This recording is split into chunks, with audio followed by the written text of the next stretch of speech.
Ceci est un livre audio autogénéré par Google. L'auteur Jean-Pierre Estival. Docteur d'État ès sciences économiques, Paris 1. Diplômé IEP, ESCAE, Université de Cambridge, Université de Sienne, Institut Cervantes, Goethe-Institut. Ex-chargé de mission à la Commission des comptes commerciaux de la Nation. Ex-chargé de conférence à l'Université de Cergy-Pontoise. Ex-responsable de la dissémination des acquis communautaires dans les pays PECO, au nom de la Commission européenne. Ex-chef de projet économique pour des organisations internationales et États européens. Ancien chef de projet de transport dans de nombreux pays arabo-musulmans. Ancien chef de projet pour la BERD dans l'ex-Yougoslavie. Ex-consultant pour l'Europe de la société Booz Allen Esperluette Hamilton à Londres, ex-consultant de Sistra. Président général européen non exécutif, de l'ONG AEC au Conseil de l'Europe. Ancien chef du projet sur les relations Europe-Pays arabes, au sein de la commission des ONG du Conseil de l'Europe. Auteur de nombreux ouvrages et essais. Du même auteur, chez le même éditeur. Le marché mondial des ressources. La guerre fait rage 2009. Les nouveaux affrontements économiques entre les nations, 2011. Le duel économique franco-allemand, 2011. L'Europe face au printemps arabe, 2012. La tragédie syrienne. Révolte populaire ou complot international, 2013.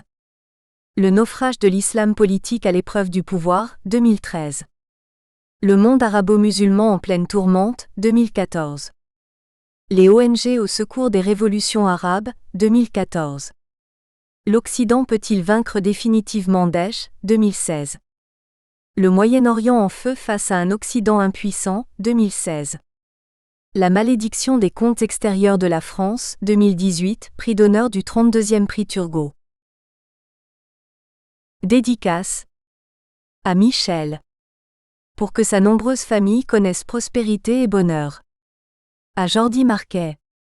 Ancien président de la Chambre de commerce de la Principauté d'Andorre, qui n'a ménagé aucun effort pour projeter son pays dans la modernité du XXIe siècle, en sachant s'opposer avec véhémence à toutes les tentatives visant à faire de l'Andorre une place forte internationale du non-droit sur le plan financier. À Badr Al-Tahab. Un de mes meilleurs étudiants universitaires, pour tout ce qu'il a fait pour son pays natal, le Yémen, déchiré par une guerre injuste et inhumaine, politologue de talent qui fait partie des héros de l'ombre dont les médias ne parlent jamais, mais qui émergera un jour dans la géostratégie de ce Moyen-Orient qu'il a parcouru tant de fois. Exergue. On ne changera pas le monde sans changer nos modes de pensée. Einstein. On ne subit pas l'avenir, on le fait. Georges Bernanos. On est entré dans un monde qu'on ne comprend plus. Tariq Kim, pionnier du web, fondateur de Dissident, lors de son intervention au Futurapolis Toulouse novembre 2019. Préface. Ce livre avait été rédigé juste avant que n'éclate dans le monde la grave crise du coronavirus. Avec l'accord de mon éditeur, il a fallu très vite le compléter avant sa parution, car cette grave pandémie mondiale a contribué à mettre en exergue des lacunes du système libéral actuel et donc du capitalisme transnational, en ce qui concerne notamment sa stratégie de mondialisation maximale, stratégie dépourvue de vision de long terme. Aucun de ces bilans sommaires justifiant de tels transferts à l'époque n'a tenu compte des risques encourus par les populations suite à ces délocalisations en cas de dysfonctionnement grave. En matière pharmaceutique, médicale, mais aussi alimentaire, ces risques étaient pourtant appréhendables depuis des décennies en cas de pandémie. Nous en payons aujourd'hui le lourd tribut, notamment en dizaines de milliers de vies perdues. Suite à la dramatique pandémie du coronavirus et ses 350 000 morts, la mondialisation heureuse n'est plus, si tant est qu'elle n'ait jamais existé. Elle est devenue tragique, faisant en grande partie voler en éclats la théorie du grand économiste classique que fut David Ricardo relative aux avantages des échanges comparatifs, théorie conçue dans une société idéalisée constituée d'un tout petit nombre de pays vivant tous en bonne intelligence, ce qui n'a rien de commun avec le monde tumultueux et incertain dans lequel nous vivons. Dans ce monde réel, c'est avant tout la sécurité des nations qui est l'objectif majeur qui s'impose aujourd'hui, non seulement sécurité militaire, mais aussi industrielle, alimentaire, agricole et sanitaire. À cette sécurité optimale s'ajoute son corollaire, à savoir la recherche de l'indépendance dans tous les domaines stratégiques susvisés. Une trop forte dépendance d'un pays dans des domaines stratégiques fondamentaux l'expose à une perte de liberté comme le grand économiste français du siècle passé, François Peyroux, l'avait si bien décrit. Cette dépendance, souvent forcée et rarement choisie, transforme les pays en nations apparentes, sans véritable autonomie, des nations qui n'ont pas d'avenir. Elle conduit aussi à ces voies de la servitude, si bien analysées par Friedrich Hayek. La dépendance d'un pays dans des domaines stratégiques est devenue aujourd'hui mortelle. Nous venons de l'apprendre à nouveau à nos dépens après avoir attribué à la Chine, et accessoirement à l'Inde, la fabrication de presque tous nos médicaments et des équipements médicaux vitaux nécessaires à la survie de nos populations. Nous en payons le prix avec l'irruption de cette pandémie contre laquelle nous nous sommes retrouvés sans aucune arme valable pour lutter, si ce n'est celle du confinement qui a concerné plus de 3 milliards d'individus dans le monde. Ces morts, dont le bilan s'élève, à mi-mai 2020, à 250 000 dans le monde, bilan qui pourrait croître dans quelques mois selon de sombres prédictions, ne vont pas cesser de nous interroger. Pourquoi ? De telles décisions de transfert de pans entiers de notre appareil industriel prises à partir de simples paramètres microéconomiques, sans bilan socio-économique pour la collectivité qui est pourtant au centre de la problématique, sont certainement inadmissibles. On objectera que chaque entreprise était alors libre de sa stratégie. Mais la liberté économique dont jouit une entreprise ne peut exclure la prise en compte de risques vitaux majeurs, ces risques ne se situant plus au niveau de l'entreprise, mais à celui d'un pays, ou plutôt d'un ensemble de pays et donc de leur population. La tragédie de telles délocalisations n'affecte pas seulement la sphère sanitaire, mais aussi la sphère alimentaire et la sphère industrielle. Ces délocalisations posent le problème non pas du commerce international dont l'utilité dans l'histoire n'a jamais été niée, mais celui d'une mondialisation outrancière qui à son tour se nourrit de la misère humaine, comme l'attestent les 1200 morts de l'effondrement du Rana Plaza au Bangladesh en 2013, et génère aussi des dommages multiformes à l'environnement avec des émissions excessives de gaz à effet de serre. Tout ceci pose le problème des externalités et de leur prise en compte par les décideurs. La pandémie du coronavirus ouvre une nouvelle brèche au sein du capitalisme mondialisé et suscite de nouvelles oppositions. Déjà, les tenants de la pensée marxiste, ceux de la pensée keynésienne et ceux des préconisations des divers courants de l'écologie moderne étaient vent debout face à un libéralisme triomphant qui ne voulait pas se remettre en cause. Ils commençaient à se fédérer. La pandémie du coronavirus, en créant de nouveaux opposants au nom de la souveraineté sanitaire des nations, de leur indépendance stratégique et de la survie des populations concernées, va renforcer cette opposition déjà virulente. Le nombre des opposants au libéralisme va donc s'accroître de façon importante. Ce dernier va se retrouver dans une situation d'encerclement, comme jamais cela ne s'est produit dans l'histoire des siècles passés. On peut parler à cet égard de véritables tempêtes qui vont déferler, et qui auront pour but de torpiller à la fois ses principes, ses valeurs et son message. Ces tempêtes vont se manifester de façon véhémente, voire violente, car cette fois-ci il faudra tenir compte de tous les décès bien réels de la pandémie actuelle. Il ne s'agira pas d'hypothétiques victimes de possibles révolutions futures comme Karl Marx en rêvait, ou de victimes potentielles d'une transition énergétique prochaine qui aurait mal tourné. Il s'agira de dizaines de milliers de morts bien réelles. Ce sont ces deniers qui seront invoqués non seulement pour pourfendre la doctrine libérale, mais aussi pour exiger l'émergence d'un monde nouveau radicalement différent de l'ancien monde. L'impréparation de l'Occident face à cette pandémie et sa fulgurante insouciance pendant des décennies, ayant conduit à l'absence totale de moyens pour combattre cette malédiction, vont enrichir l'argumentaire de ces nouveaux antilibéraux, car pour eux c'est le libéralisme qui est responsable. Tous ces opposants lisent dans cette tragédie la défaite d'un hypercapitalisme, qu'ils veulent voir réformé de fond en comble, avec une revalorisation des statuts des petites mains, la nécessité de respecter la biodiversité, d'œuvrer pour une humanité décarbonée et un monde moins frugal tout en rapatriant sur le sol national les activités stratégiques. En s'attaquant au modèle libéral, c'est en fait au néolibéralisme que ses adversaires vont s'attaquer, un néolibéralisme qui régnait en maître absolu depuis la chute du mur de Berlin et l'effondrement de l'Union soviétique, un néolibéralisme qui ne tolérait ni opposition ni contestation tant il était sûr de son bon droit, un néolibéralisme qui ambitionnait de devenir l'égal des États, voire de les détrôner pour mieux soumettre le monde de demain à leurs intérêts. Cette hubris d'un capitalisme ultralibéral triomphant a caractérisé le monde des 30 dernières années.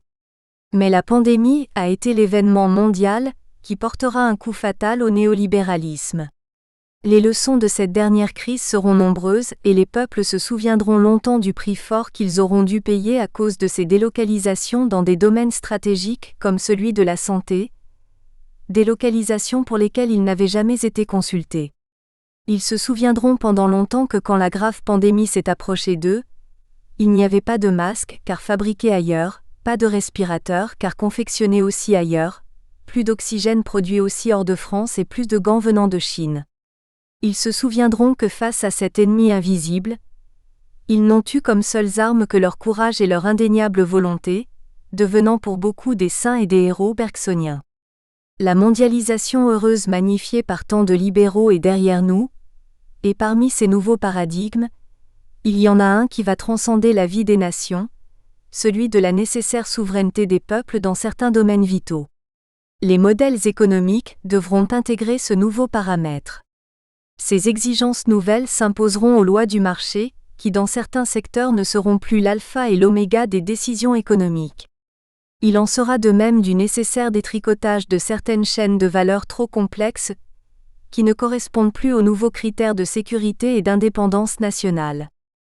La pensée libérale devra se régénérer aussi, et ne pourra plus rejeter le rôle fondamental de l'État prescripteur dans l'émergence du nouveau monde, responsable des stratégies visant la défense de sa population, pas plus que sa responsabilité incontournable dans le management des crises économico-sociales majeures.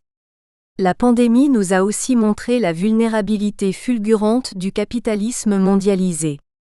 L'immense récession attendue suite à cette catastrophe conduira à reconsidérer de nombreux paradigmes libéraux qui avaient résisté jusqu'ici aux vicissitudes de l'histoire. Les pays se consacreront d'abord à leurs problèmes intérieurs, avant d'aborder les projets à l'échelle mondiale. L'ensemble du système des relations internationales devrait être sérieusement révisé sous un nouvel angle. De nombreux changements structurels attendent l'économie mondiale dans les années à venir. L'ensemble du système des relations internationales devrait être sérieusement révisé. Les temps sont désormais peu cléments pour le libéralisme partout dans le monde, et pas seulement en France. C'était déjà le cas avant la crise sanitaire actuelle. En tant qu'ancien universitaire, ancien ingénieur de projet et aussi président non exécutif d'une grande ONG européenne, j'ai de nombreux contacts dans la plupart des pays européens et je peux confirmer que jamais dans le passé je n'avais entendu autant de critiques acerbes formulées à l'encontre du libéralisme économique, ce qui n'augure rien de bon pour l'avenir, sauf si on assiste à une métamorphose du capitalisme. Même en Allemagne, leader économique incontesté et incontestable de l'Europe, les critiques sont devenues fréquentes, ce qui explique la perte d'audience des deux partis conservateurs CDU-CSU. Mais comment en est-on arrivé là ? Certes, les déclarations concernant les rémunérations extravagantes de certains grands dirigeants d'entreprises y sont pour quelque chose face à l'extension du précariat et au naufrage de la classe moyenne de nos sociétés alors que l'avenir est devenu de plus en plus insondable, voire sombre. Certes, la question sociale, comme on l'appelait au XIXe siècle, a disparu pendant des décennies de l'agenda des gouvernements dans la plupart des pays du monde. Certes, les travaux de John Rawls consignés dans son œuvre culte, Théorie de la justice, ont été oubliés au point que l'on peut parler depuis les élections de Margaret Thatcher 1979 et de Ronald Reagan 1980 de l'effacement du social dans le monde.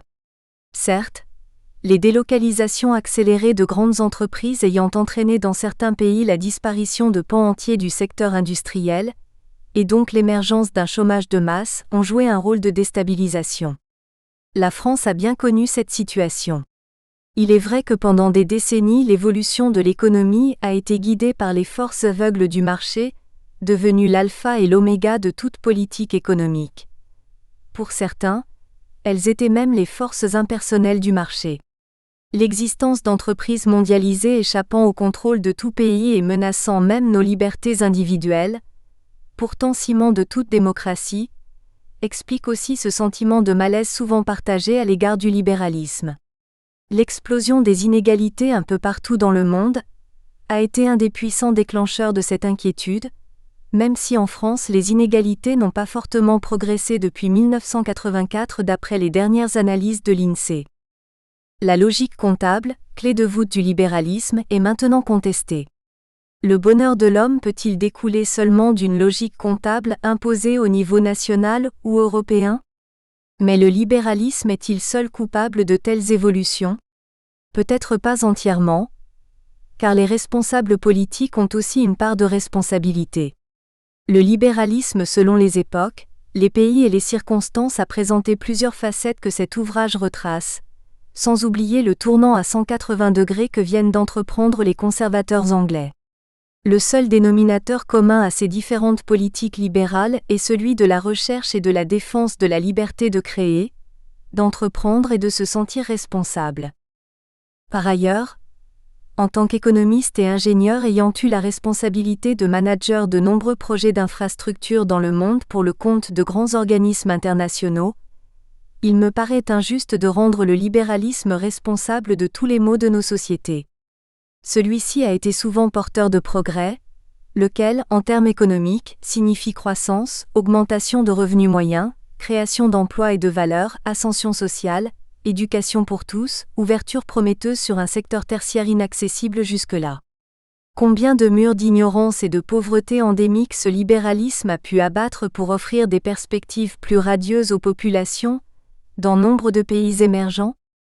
Mes expériences de pilotage de grands projets, à la fois en tant qu'économiste et ingénieur, au Maghreb, au Moyen-Orient, en Afrique et dans nombre d'ex-républiques de la défunte Union soviétique m'ont conforté dans l'idée que le libéralisme avait un rôle libérateur en termes d'éducation, d'ouverture d'esprit, de vision d'avenir, ce que nous, économistes, appelons les structures mentales indispensables à toute stratégie de développement.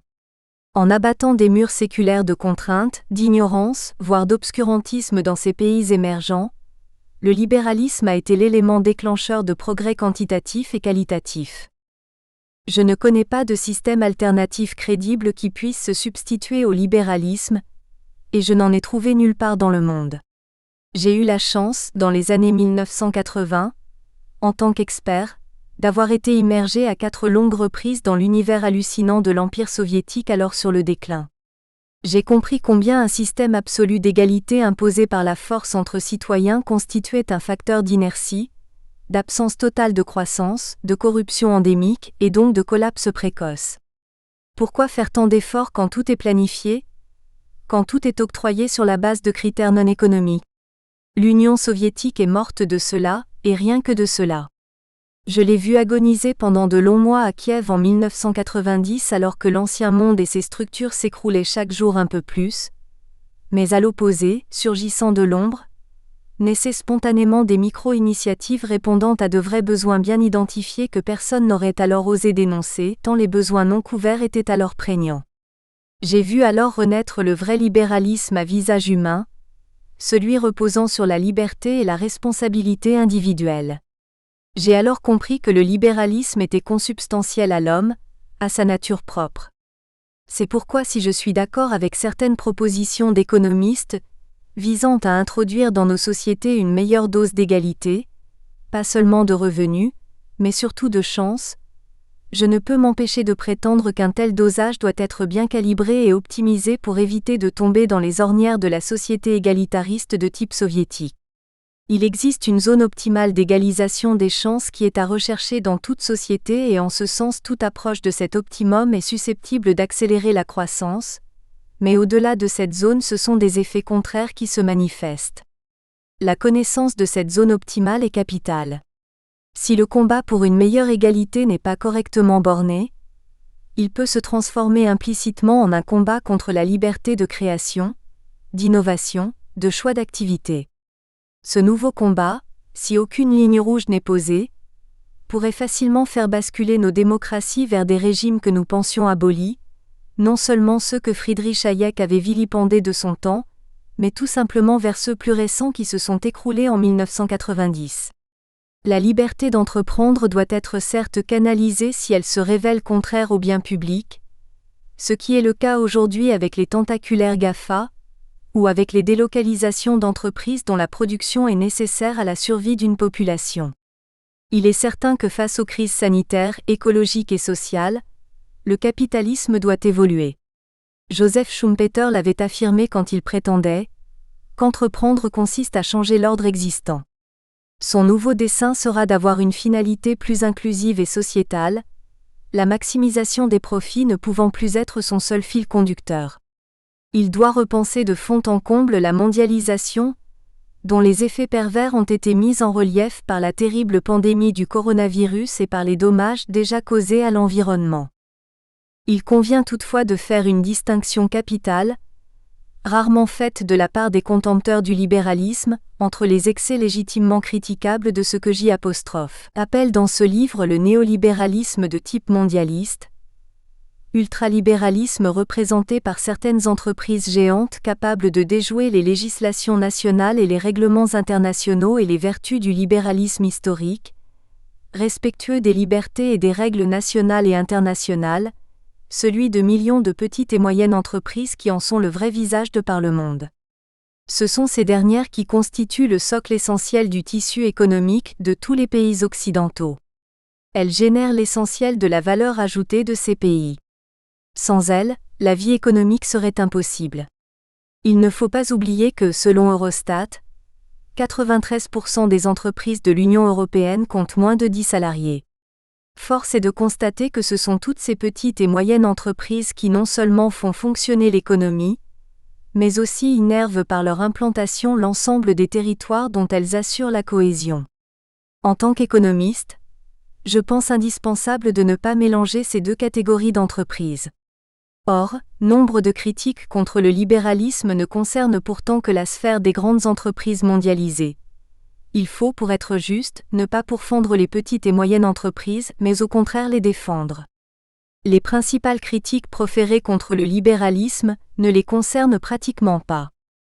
Capitalisme est un mot de combat, affirmait souvent François Peyroux, ancien professeur au Collège de France, un des plus grands économistes français du siècle passé que j'ai eu la chance d'apprécier. Le libéralisme économique, qui a enfanté le capitalisme contemporain, a dû combattre pour conquérir le monde. Sa seule arme a été la liberté, valeur suprême du capitalisme. Son message survivra malgré les critiques acerbes, parfois justifiées. C'est en tenant compte de ces critiques qu'il pourra se transformer et regagner l'empathie perdue. La tâche est lourde, mais pas impossible. François Peyroux avait raison. Le libéralisme continuera à combattre, mais ce combat devra se livrer au nom du bien commun, comme l'a préconisé le prix Nobel, Jean Tirole. C'est l'objet de l'ouvrage.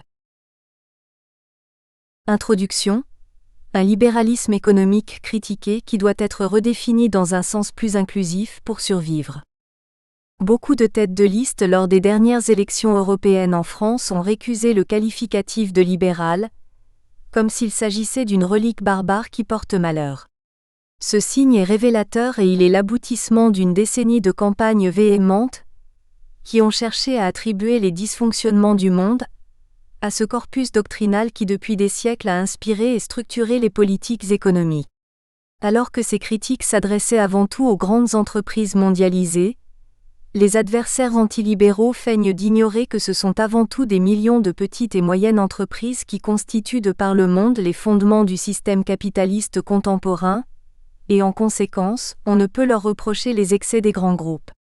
En effet, les critiques n'ont jamais voulu faire une distinction pourtant nécessaire entre libéralisme et ultralibéralisme, préférant bien au contraire l'amalgame qui permet de rejeter en bloc un système économique reposant sur l'exercice de la liberté et de la responsabilité individuelle.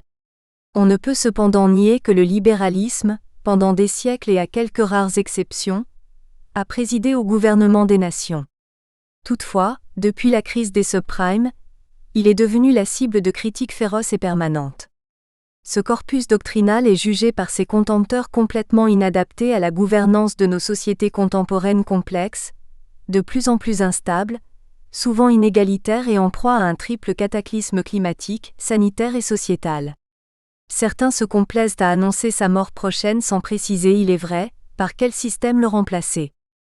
On reproche à la société libérale d'être une société sans idéal. On l'accuse notamment d'avoir détruit la société des petits producteurs au profit d'une société de salariat, voire aujourd'hui de précariat, aux droits limités.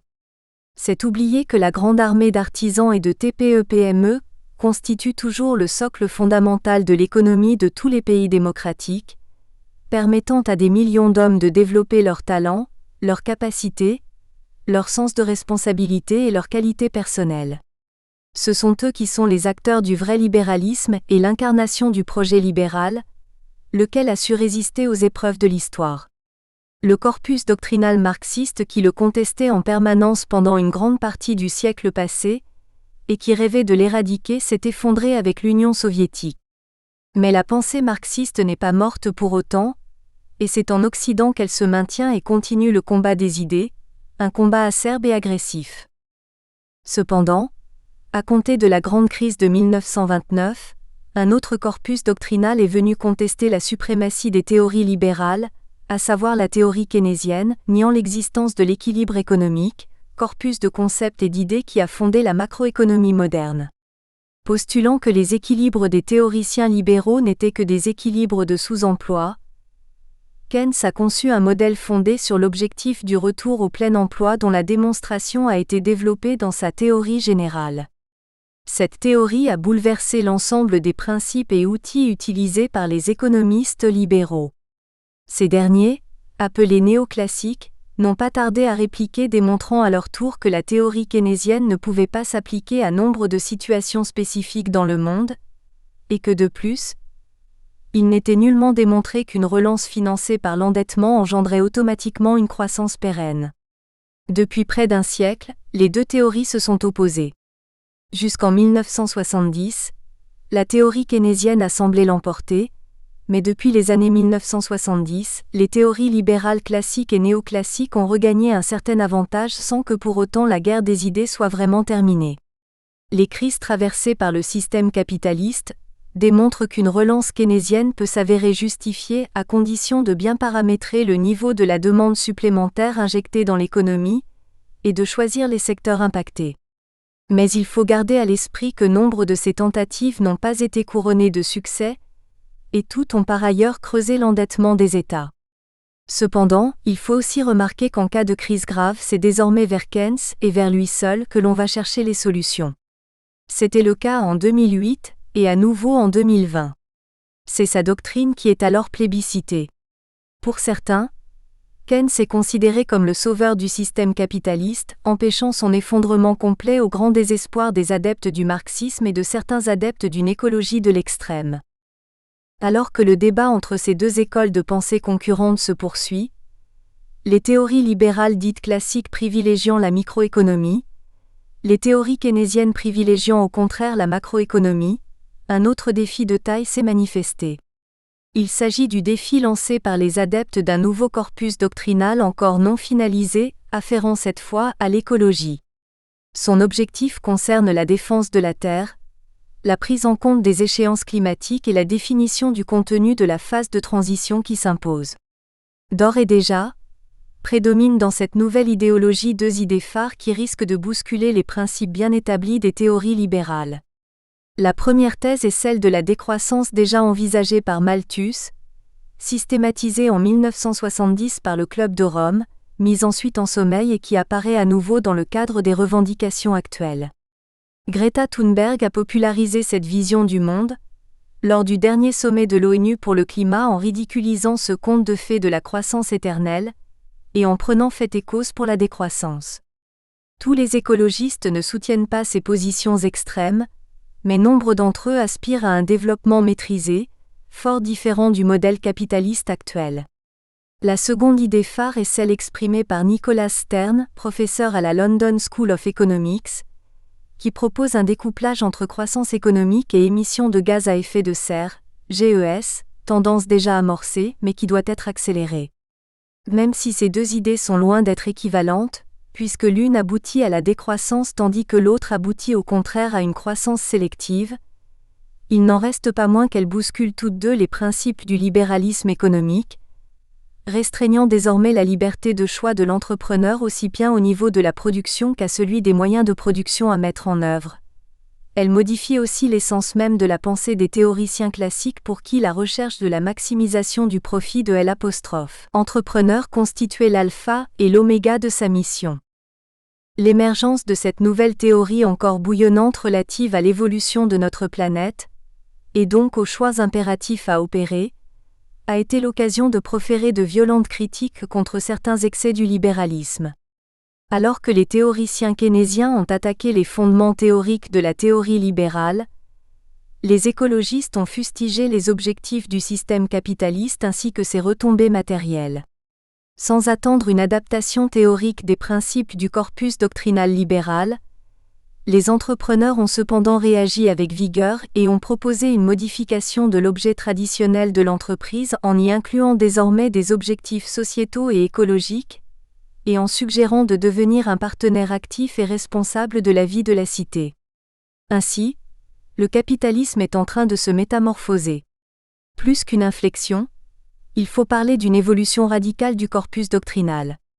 La maximisation du profit qui était au cœur de la doctrine libérale comme l'a affirmé Milton Friedman va s'effacer au profit d'objectifs sociétaux et inclusifs impliquant, entre autres, la promotion de l'individu, la défense de l'environnement et la diminution maximale des gaz à effet de serre, GES. Les objectifs et donc les stratégies de l'entreprise ne seront plus les mêmes. Mais pendant longtemps encore, le temps nécessaire aux inéluctables adaptations, les libéraux devront affronter les critiques véhémentes de nombre d'écologistes pour qui la situation déplorable de notre planète est à imputer au capitalisme. Cependant, la révolution verte exigera une telle mobilisation de moyens financiers qu'elle aboutira inéluctablement à un choix. Ou bien faire financer ces investissements colossaux par le déficit budgétaire et l'endettement étatique, ou bien mobiliser les ressources des entreprises, ou bien encore proposer un mix de ces deux stratégies. C'est une nouvelle bataille idéologique qui s'ouvre devant nous, et dans tous les cas un vrai challenge pour les entreprises qui veulent être à l'avenir de vraies parties prenantes, stakeholders. La tragédie mondiale du coronavirus est venue aussi bousculer le mythe aujourd'hui dépassé de la mondialisation heureuse prônée par les libéraux, en soulevant deux questions fondamentales, celle d'une relocalisation indispensable de certains sites de production de produits stratégiques à implanter désormais près des populations à protéger, mais aussi celle de la redéfinition de nombreuses chaînes de valeur de plus en plus complexes et de moins en moins résilientes en matière de sécurité. Une généralisation totale de ces revendications prendra du temps, mais elle s'avère inéluctable, car elle correspond désormais à une exigence de la société civile que les entreprises ne pourront pas éluder. Cette revendication ne s'identifie pas à celle des écologistes, différente sur le fond. Les écologistes sont des adeptes de la démondialisation pour tous les secteurs d'activité, tandis que les nouveaux tenants de la souveraineté sanitaire ne revendiquent que le rapatriement des activités stratégiques et, au premier chef, celles qui concernent la santé. Cependant, pour ces dernières activités, écologistes et tenants de la souveraineté sanitaire vont exercer ensemble sur le capitalisme une pression considérable à laquelle ce dernier ne pourra pas aisément résister. C'est un changement radical de structure qui est exigé, un choc énorme au sein du système de production actuel, ce qui exigera temps et ressources finance-accent-grave-res.et qui ne se réalisera pas sans heurts. L'entreprise capitaliste devra se métamorphoser. Ainsi, demain, les avancées sociétales de l'entreprise seront aussi importantes que ses performances financières. Le libéralisme devra intégrer définitivement cette nouvelle exigence et en faire un nouveau paradigme. Dans son ouvrage « La réforme sociale », Frédéric Leplay, 1808 à 1842, avait déjà essayé d'introduire cette dimension sociétale dans la pensée libérale, mais sans véritable succès. Le temps presse désormais, d'autant qu'on observe dans nos sociétés occidentales une multiplication de facteurs de désocialisation, une atomisation des individus, une dégradation de la confiance mutuelle, l'apparition de frustrations catégorielles, sans parler du défi sanitaire qui a causé tant de morts. On est loin de la mondialisation heureuse, dont parlait Alain Minck. Il va falloir pour cela réconcilier le court terme du monde entrepreneurial et le long terme du progrès social. Dans cette optique, cet ouvrage se présente d'abord comme une compilation objective des critiques théoriques formulées successivement par les défenseurs des théories marxistes, keynésiennes, ceux des différentes tendances écologiques et enfin ceux de la souveraineté sanitaire. Leur point commun est qu'ils rendent le libéralisme responsable des dysfonctionnements, des dommages et des victimes qu'ils dénoncent dans chacun de leurs domaines. Leur point commun est donc qu'ils s'opposent au libéralisme sans limite, qui a caractérisé ces 30 dernières années. Il n'y a pas de cloison étanche entre tous ces adversaires du capitalisme contemporain. Comme on le verra, certains écologistes sont d'anciens marxistes et parmi les tenants de la souveraineté sanitaire nationale on retrouve aussi des militants et des penseurs marxistes ou écologistes. Leur but est simple, constituer un front commun. Pour la compréhension succincte des phénomènes économiques, une synthèse volontairement superficielle a été rédigée au début de l'ouvrage pour comprendre les enjeux de la science économique contemporaine, son unité, mais aussi sa diversité et ses zones de conflictualité. Puis l'ouvrage abordera le cœur du sujet, celui de la lutte acharnée entre les tenants du libéralisme et ses contempteurs. Un chapitre distinct est consacré à la pensée de chacun de ces 4 protagonistes, adversaires du libéralisme. Leur doctrine est exposée à partir de nombre de leurs écrits et d'interviews. Chacune des 4 catégories de griefs ainsi exposées fait l'objet d'une réplique de la part des tenants du libéralisme, toujours sur la base d'écrits et d'interviews, un peu à l'image d'un procès au tribunal où la parole est donnée successivement à chacune des parties. Cet ouvrage comprendra donc 4 chapitres accusatoires et 4 chapitres de répliques de la part des libéraux. C'est le seul moyen d'avoir en définitive une vision équilibrée et éclairée des défauts, mais aussi des bienfaits du libéralisme économique à l'épreuve du temps, loin de la vulgate, très fréquente en France, d'ouvrages entièrement à charge ou entièrement à décharge, accusant le libéralisme de tous les maux ou au contraire, en faisant un panégyrique peu nuancé. C'est ainsi que j'ai toujours pratiqué quand j'enseignais l'histoire de la pensée économique à l'université en France et à l'étranger, et tous mes étudiants m'en ont été toujours reconnaissants. J'espère qu'il en sera de même de mes lecteurs. L'ouvrage abordera ensuite la réalité des politiques effectivement mises en place dans les pays occidentaux, lesquels, comme on le verra, font appel successivement, selon les situations et les époques, à des politiques d'inspiration libérale et à des politiques de relance d'inspiration keynésienne, de sorte que l'on ne peut pas franchement parler de la domination d'une approche sur l'autre. Enfin, un chapitre très critique est consacré aux exubérances de l'ultralibéralisme, celles des hyper-entreprises mondialisées, lesquelles déjouent les réglementations internationales et nationales et n'hésitent pas à enfreindre la sphère privée des citoyens.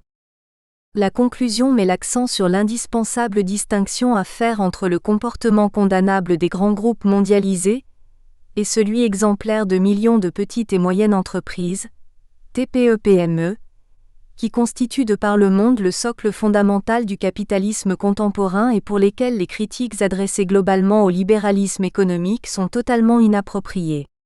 Cette conclusion mettra aussi l'accent sur la nécessaire transformation du capitalisme contemporain, les réformes structurelles qu'il doit accomplir ainsi que les nouveaux objectifs qu'il devra assumer s'il veut traverser cette tempête évoquée dans le titre de cet ouvrage et continuer à survivre.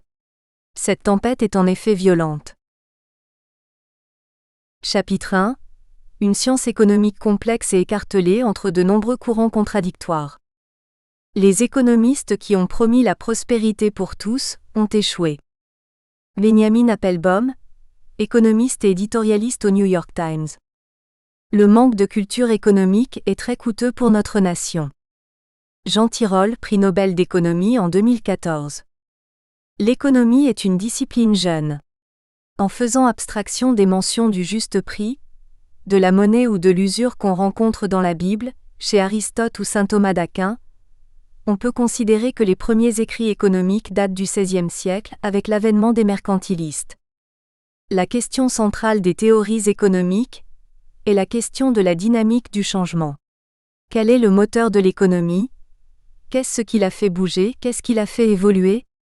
Il n'y a pas pourtant une réponse unique à cette question, et comme on va le voir, des théories opposées prétendent expliquer cette dynamique à leur façon. C'est ce qu'on appelle un corpus doctrinal. Dans les faits, la science économique est difficile à définir. Cela tient sans doute à ce qu'elle est beaucoup plus jeune que les autres sciences au sein de l'ensemble des sciences sociales, mais cela tient aussi à l'extrême division des écoles de pensée qui la composent. La science économique est loin d'être une science exacte, tant les confrontations entre économistes sont notoires et tant leurs prévisions font l'objet de contestations et de révisions. Elle a par ailleurs éclaté en une multitude de spécialisations, certaines traditionnelles, d'autres iconoclastes, constituant un puzzle que nul n'est plus capable de recomposer. Dans presque toutes ces spécialités, on retrouve les conflits académiques déjà explicités entre classiques ou néoclassiques, keynésiens ou néo-keynésiens, et aussi marxistes ou néo-marxistes. La plus profonde scission a été celle qui s'est produite entre la macroéconomie et la microéconomie, mais chaque branche d'analyse s'est ensuite démultipliée en une myriade de sous-spécialisations. Économie monétaire, modélisation, économie financière, sciences de la gestion, économie publique, économie du développement, économie internationale. La liste en est longue. Cette science de la richesse monétarisée, qui se définit aussi comme la science des choix onéreux, mène d'ailleurs aux frontières d'autres disciplines. Elle déborde de tous côtés et doit faire face à deux tentations. La première tentation a été d'imiter trop directement les sciences dures, avec pour objectif des modèles généralisables et des lois universelles.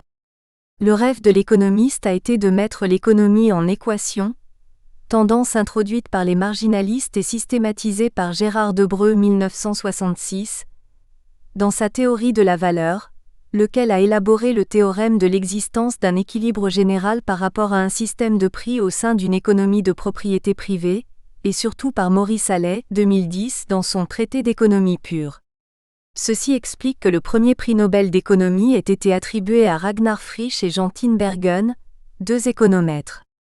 Plus tard, d'autres spécialistes de ce secteur comme Trygve Avelmo, Tjalling Koopmans et Lorenz Klein l'ont également reçu, ainsi bien sûr que Maurice Allais. La seconde tentation est de limiter le spectre de la recherche aux seules variables économiques, en ignorant les disciplines voisines pourtant indispensables. Or, cette position n'est pas soutenable, comme l'a rappelé Gary Becker, prix Nobel 1992, dont le rêve a été d'unifier la logique du vivant et du social, en étendant le raisonnement microéconomique à tous les domaines de la vie. Si la microéconomie nous donne des outils pour faire nos choix de consommation, d'emploi, de placement, pourquoi ne pourrait-on pas les utiliser pour toutes sortes de choix?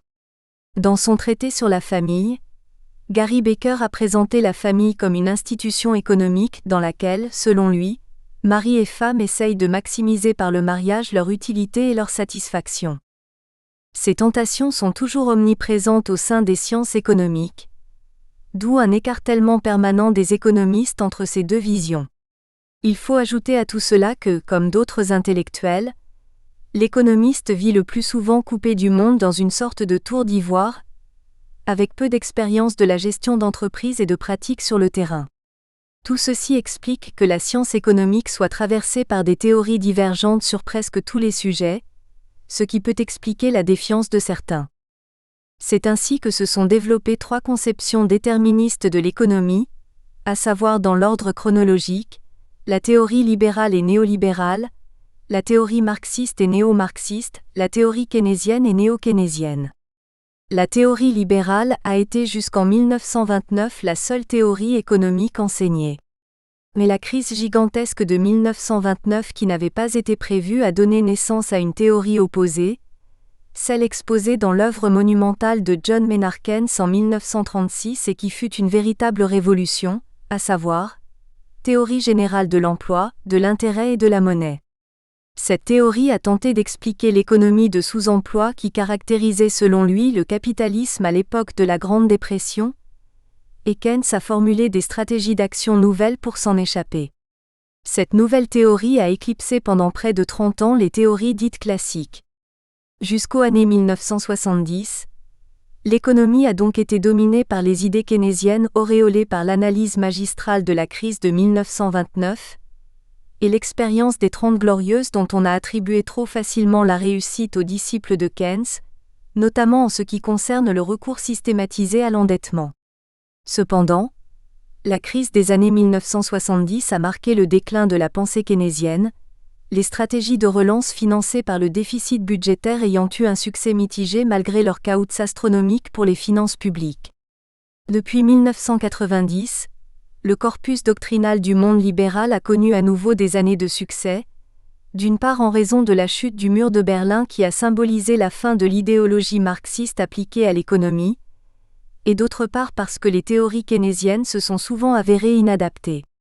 Margaret Thatcher et Donald Reagan ont tourné la page du keynésianisme et redonné vie au libéralisme, à sa doctrine et à ses stratégies, mais en poussant à l'extrême certains de ses principes, de sorte que l'on a parlé d'ultralibéralisme ou de néolibéralisme.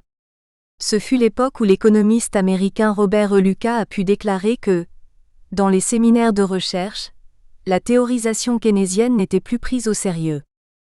Ceci étant, pendant près de 50 ans, le libéralisme a dû affronter deux types d'interventions de l'État dans le domaine économique. D'une part, les interventions qui trouvèrent leur justification dans la théorie marxiste qui a triomphé avec l'économie planifiée collectiviste de type soviétique dans la moitié du monde jusqu'en 1990, et d'autre part les interventions de type keynésien dans les pays occidentaux sous forme de plans de relance financés par le déficit et l'endettement. Ces deux types d'interventions de l'État ont bousculé la doxa libérale. L'étatisation de type soviétique s'est effondrée avec le communisme, car elle reposait sur des critères irrationnels qui ont miné l'économie. L'interventionnisme de type keynésien au sein des pays occidentaux a donné naissance à de nombreuses politiques de relance dispendieuses en termes financiers, dont beaucoup ont été des échecs. Mais les relances colossales de 2008 et de 2020, face à un effondrement mondial de l'économie, ont été des succès. Le combat des idées restera toujours vivace entre économistes. Depuis la fin du communisme en 1990, deux théories économiques ont continué à s'affronter, à savoir les théories libérales et néolibérales d'une part, et les théories keynésiennes et keynésiennes de l'autre, la théorie marxiste n'ayant plus de champ d'application, sauf en Chine, laquelle tout en se proclamant marxiste repose en fait sur un capitalisme mixte dominé par la toute-puissance de l'État. L'affrontement entre les tenants des théories libérales et keynésiennes en a été plus que brutal, l'antagonisme reposant surtout sur les effets respectifs de la demande et de l'offre. Pour les keynésiens, c'est la demande qui commande la production alors que pour les libéraux c'est au contraire l'offre qui détermine cette production. De ces conflits doctrinaux sont nées deux politiques économiques antagonistes, l'une mettant l'accent sur le primat de l'augmentation de la demande des agents économiques, l'autre mettant au contraire l'accent sur le primat de l'augmentation de l'offre de la part des entreprises. Ces conflits doctrinaux impliquent par ailleurs des choix de société. Les libéraux pensent que ce sont les conditions de l'offre qu'il faut améliorer en laissant l'entreprise libre de ses choix et de ses moyens d'action. Ils croient aux vertus de la liberté d'entreprise génératrice d'innovation et aux mécanismes autorégulateurs du marché. Ils pensent que les interventions des pouvoirs publics inhérentes à une économie administrée modifient sensiblement la réalité des caouts et des prix, rendant toute optimisation impossible.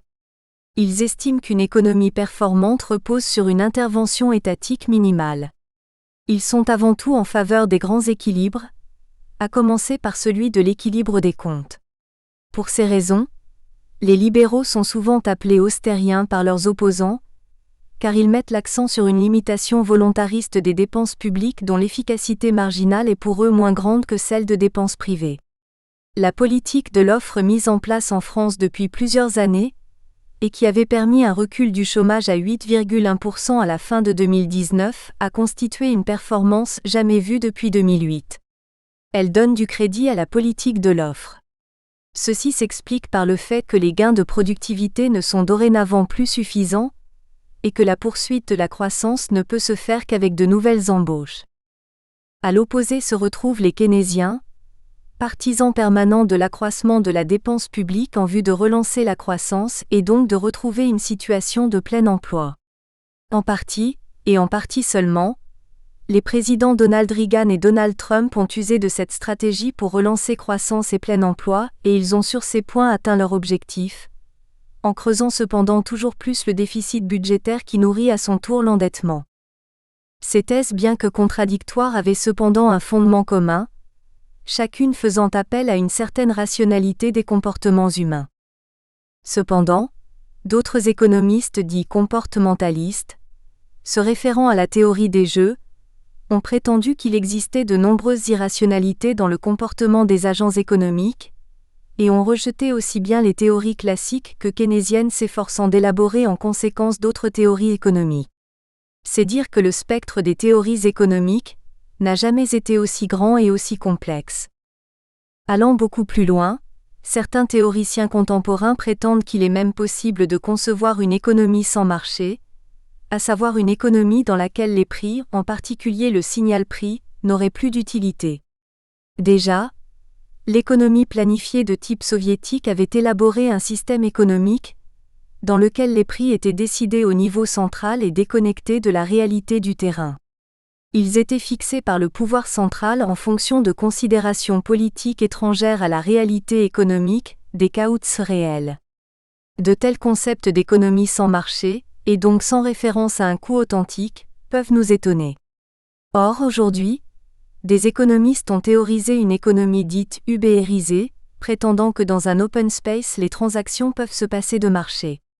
Prenant exemple sur les procédés du dispatch, des commandes et offres de véhicules ubérisés, ils prétendent que l'offre et la demande de course sont synthétisées dans des modèles sophistiqués qui prévoient avec une grande certitude l'état de la circulation minute par minute et en conséquence le nombre de clients subséquents par minute. Il s'ensuit que la prévision de l'offre et de la demande de course est maîtrisée avec une exactitude telle que tout signal prix devient inutile. Il est alors possible d'assigner des courses à l'avance avec la quasi-certitude de ne pas se tromper. L'intelligence artificielle, IA, sur la base d'algorithmes et d'une analyse combinatoire calcule alors la valeur d'une course, mais sans afficher le prix par anticipation. En pareil cas, on peut faire l'impasse sur le signal prix et donc sur les fondements même de la notion de marché conçue à la base comme un espace d'échange d'informations. Mais un tel système peut-il s'adapter à tous les secteurs d'activité ? Bien sûr que non. Une économie complètement ubérisée, sans recours au principe de l'économie de marché et aux préférences individuelles, serait une économie qui déboucherait sur une sorte de totalitarisme économique où la liberté de l'individu n'aurait plus libre cours.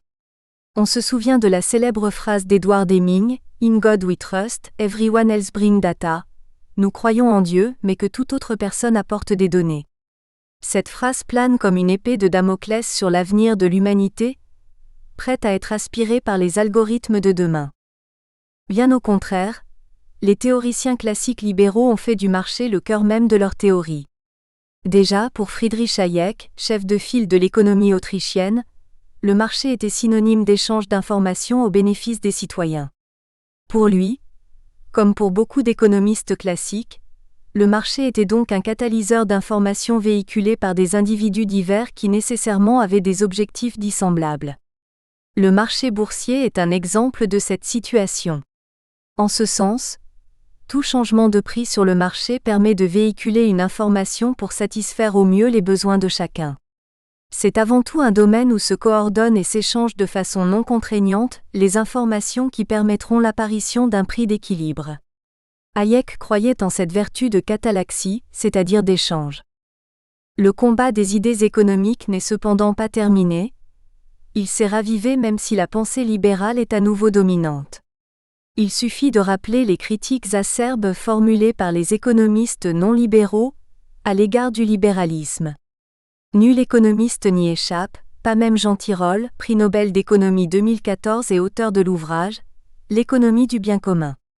En effet, il existe aujourd'hui un certain nombre d'économistes hétérodoxes qui nient les fondements des théories classiques inhérentes au libéralisme économique, économistes que Pierre Cahuc, professeur au Collège de France, a durement critiqué dans son ouvrage coécrit avec André Zilberberg, « Négationnisme économique et comment s'en débarrasser ?» Les économistes négationnistes hétérodoxes sont nombreux. C'est d'ailleurs parce qu'ils étaient déjà dénommés hétérodoxes après la Seconde Guerre mondiale que certains grands économistes comme Johann Robinson, Nicolas Kaldor, Albert Hirschman ou même Tony Harkinson,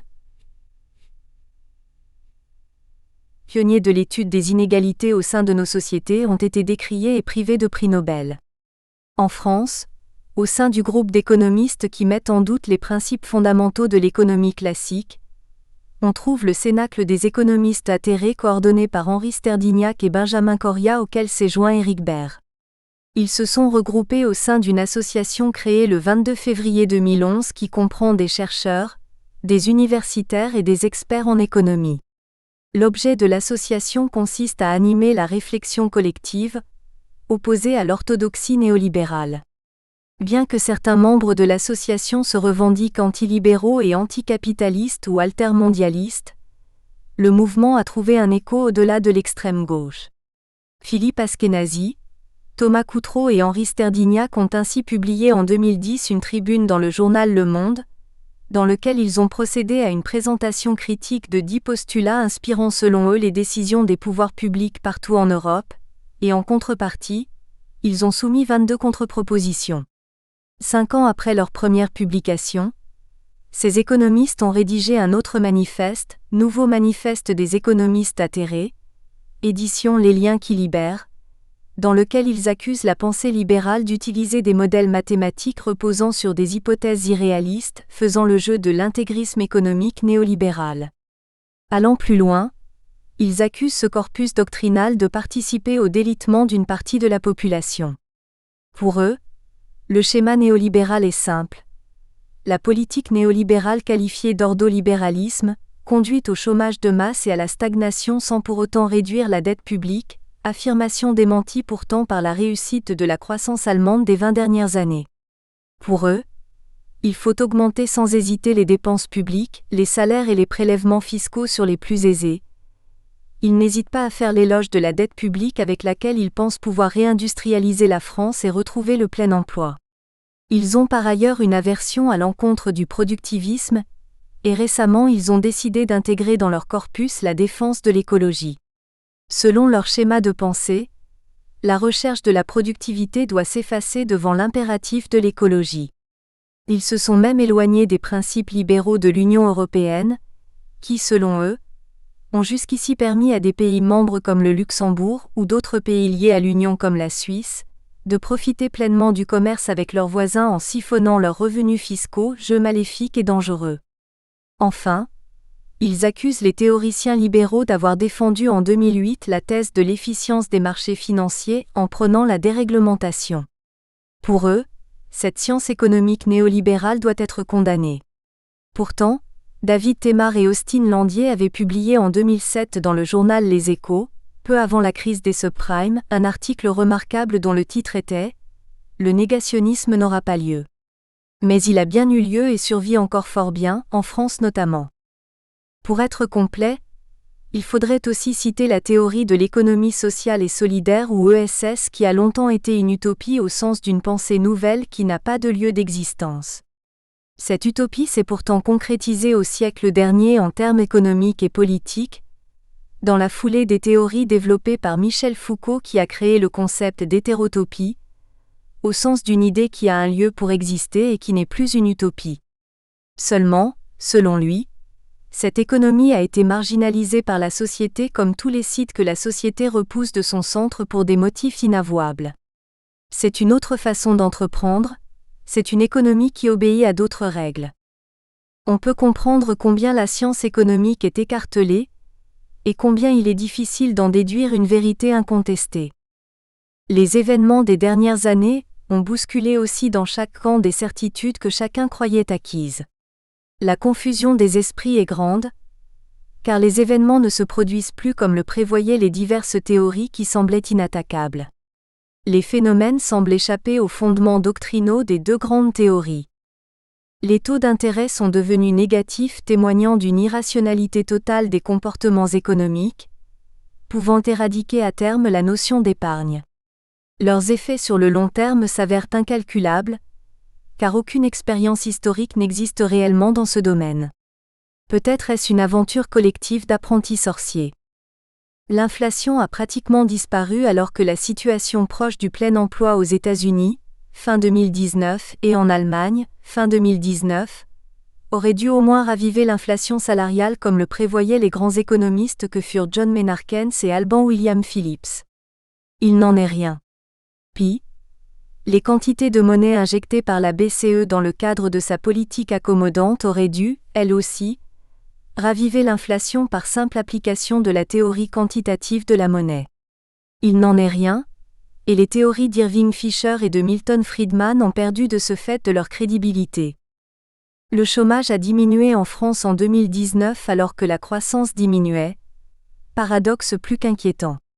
Peut-on croire aux explications embarrassées de quelques économistes qui décrétèrent que nous avions désormais devant nous un nouveau type de croissance riche en emplois, sans jamais démontrer le fondement et le contenu de cette assertion? Ne serait-ce pas plutôt l'extension de l'ubérisation des sociétés occidentales qui en serait la cause première, malgré la baisse de la croissance? Mais l'ubérisation de la société est un tabou, dont on n'ose pas trop parler. Ce n'est peut-être pas la seule cause et il faut aussi évoquer l'absence ou l'anémie de la productivité, qui oblige désormais toutes les entreprises à embaucher systématiquement pour faire face à l'accroissement de l'activité, contrairement au passé où souvent la productivité était suffisante pour ne pas recourir systématiquement à l'embauche. Mais dans cette hypothèse, peut-on se flatter de la diminution de chômage si l'absence de productivité est le facteur déclencheur? Faut-il se féliciter d'une baisse de productivité, ce qui est aux antipodes de la pensée libérale? La productivité est dans les faits ralentie, voire nulle, alors que se développent des innovations importantes dans le secteur numérique qui ne semblent avoir aucun effet productif. Si les innovations que nous vivons ne génèrent pas de productivité, ne peut-on pas douter des bienfaits de ces innovations? L'innovation n'est plus continue, à l'exception peut-être des domaines de l'informatique et de l'intelligence artificielle, IA. Dans ces domaines, selon la théorie de Schumpeter, il devrait se produire un choc de croissance qui devrait se propager à l'ensemble des secteurs. Mais il n'en est rien, la croissance reste atone malgré les innovations réalisées. Puis, malgré de nombreux investissements, la productivité ne progresse plus dans les pays occidentaux, ce qui est un nouveau paradoxe difficilement explicable et que l'économiste américain Solow a bien identifié. Or, sans productivité, la croissance est condamnée à stagner. La croissance n'est plus cyclique et varie désormais peu. Le cycle de croissance long semble se caler sur le taux potentiel de croissance de sorte que le cycle devient de plus en plus aplati comme si la croissance était devenue constante pour longtemps. Cependant, des chocs non attendus peuvent apparaître mettant l'économie mondiale à l'arrêt comme en mars 2020. Certaines idées reçues partagées par tous, comme l'utilité des subventions sur de nombreux produits alimentaires dans les pays émergents, ont été remises en cause par les récents titulaires du prix Nobel 2019, à savoir Esther Duflo et Abhirit Banerjee. Aucune des théories existantes n'a pu répondre jusqu'ici à ces anomalies, ce qui porte un rude coup à leur crédibilité. Par ailleurs, dans cette bataille sans fin entre libéraux et keynésiens, des travaux récents ont mis l'accent sur l'analyse des inégalités dans le monde, sur leurs origines et sur leurs conséquences. C'est d'ailleurs grâce à ces analyses et publications que la théorie keynésienne est en train de prendre une certaine revanche. Les théoriciens libéraux y sont critiqués pour avoir occulté ce phénomène qui est amplifié par la diminution des dépenses publiques qui touchent en principe les plus pauvres. Ces néo-keynésiens allèguent aussi que la zone euro qui avait fait ce choix dès 2011 a échoué à promouvoir une croissance durable. C'est ainsi qu'est revenue au premier plan la thématique de la relance keynésienne, prônée notamment par Olivier Blanchard, ancien chef économiste du FMI, et de ce fait, le recours à l'arme budgétaire pour relancer la croissance. Ce recours est d'autant plus facile que les taux d'intérêt sont anormalement bas, et que, selon les néo-keynésiens, cette situation devrait perdurer longtemps. Une telle situation leur a servi d'occasion pour tirer à boulet rouge sur la politique des grands équilibres malgré les succès engrangés par des pays vertueux, comme l'Allemagne, les Pays-Bas et certains pays nordiques. C'est dans ce contexte que les positions de Thomas Piketty sur les inégalités ont obtenu un succès planétaire, l'auteur indiquant que les inégalités font inévitablement baisser la croissance. Au même moment, un autre économiste de renom, Arthur Okun, rendu célèbre par la loi qui porte son nom, a défendu au contraire l'idée qu'il y avait antagonisme entre égalité et efficacité et donc entre égalité et croissance. Mais deux autres économistes, Gabriel Zucman et Emmanuel Saez, dans leur récent ouvrage « Triomphe de l'injustice » publié en février 2020, ont démontré que les grandes fortunes arrivaient à esquiver l'impôt et qu'en conséquence, la classe ouvrière américaine payait désormais plus d'impôts que les plus riches. Les analyses et contradictions s'accumulent, jetant une grande confusion dans les esprits, d'autant que pour certains économistes, l'économie est devenue un instrument politique, ce que Karl Marx aurait fortement apprécié. L'affrontement des idées durera et perdurera. C'est pour cela que certains économistes essayent aujourd'hui de se départir de l'idéologie pour faire de l'économie une simple science d'observation et d'expérimentation, ce qui est rendu possible par l'existence de bases de données énormes ou big data, ouvrant le champ aux traitements économétriques, aux modèles, aux analyses statistiques et aux calculs de corrélation. C'est cette nouvelle science économique qui a toutes les chances de prédominer à l'avenir et d'aider à la prévision ainsi qu'à la compréhension du monde. Dans ce contexte, il ne faut pas s'étonner que Keynes ait pu comparer un économiste à un dentiste susceptible de soulager le patient, tandis que la dernière lauréate du prix Nobel d'économie, Esther Duflo, le compare plutôt à un plombier appelé à réparer un ensemble défaillant. Et comme si c'était trop peu, viennent s'ajouter désormais les contestations et préconisations d'ordre écologique. Ce nouveau corpus doctrinal encore en gestation a pour ambition d'ébranler la doctrine libérale accusée de nombre de maux environnementaux.